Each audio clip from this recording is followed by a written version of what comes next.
Something that always brought me joy as a kid was watching Space Dandy when it was first released and its reruns in the years that followed. Although, a lot of people don't know that it actually existed because the anime creator itself was Watanabe, who created Samurai Champloo, Cowboy Bebop, and Carole and Tuesday. Dandy gets overlooked in a lot of areas, and sometimes it's due to maybe it's kind of lackluster art in certain areas and certain episodes, or the story is kind of loosely threaded together to kind of make a mix of a lot of different creators' opinions and ideas. But the series is really good, and it has a lot of things going for it. It follows the misadventures of Dandy, an alien hunter who is just a dandy guy in space who searches for undiscovered and rare aliens with his robot partner and his feline friend. While on this adventure, he gets chased by a dark organization. It sounds like pretty standard anime, but the show is actually a space opera. And it takes leaps and bounds to show immense love and care and the passion that people put into this project, and I think it gets overlooked just off the fact that the creators made so many other fantastic animes. And although the most important aspect of Space Dandy is the soundtrack for me, and its excellent pushing of the story and its wacky and silly interpretations into deeper emotional depths into the show.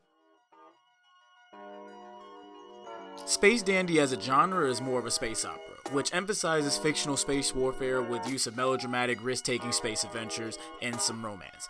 Traditionally, Space Dandy plays on many Western tropes, from the hero using otherworldly, futuristic powers to saving damsels in distress and walking off to the sunset, with interstellar wars and other, animated-related just complete bullshit. But melodrama is actually an excellent feature of Space Dandy that helps elevate the show from moments of stupid stuff to a show that can actually move you and make an amazing soundtrack and vocal moments outside of its occasional stellar art.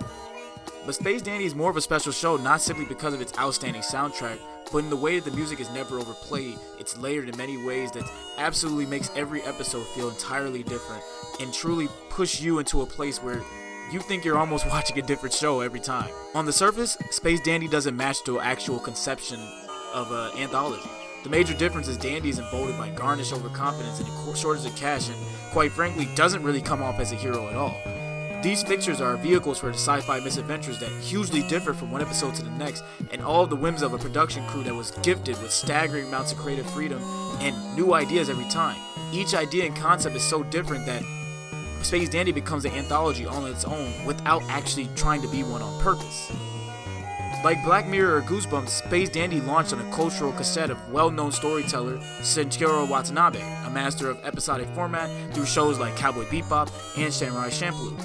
The down-on-their-luck crew was scourging for cash, and honestly, they created a show that was completely transcended anything that was out during the time.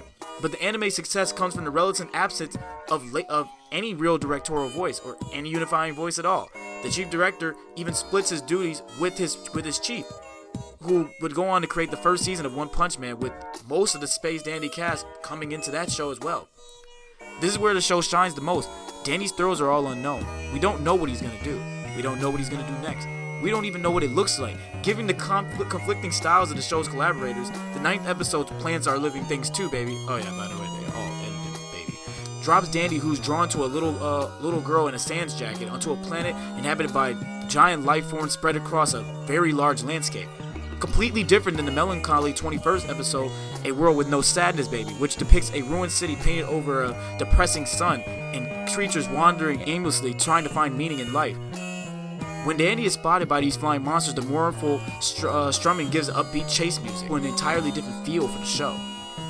But my favorite being Lovers Are Trendy, baby, which follows a love story of Dandy attempting to help Scarlet, an alien bounty hunter receptionist, get away from their ex-boyfriend. But what starts out as a favorite between unwilling friends becomes a story of torn love and melodrama that's elevated with amazing music and a soundtrack that, quite frankly, is one of the best I've heard in anime in recent years. Space Dandy is a show that can create so many different emotions while watching it because it does not only just leave you stranded in one area with one idea.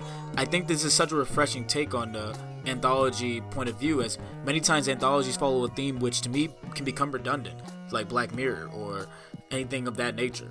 But Space Dandy allows the themes and the lessons you take for it to be ambiguous every time. He's a character similar to Lucy who, in essence, does what he wants but chooses good because that's just what he wanted to do in the moment. And I think there's a lot of things we can take from that as human beings.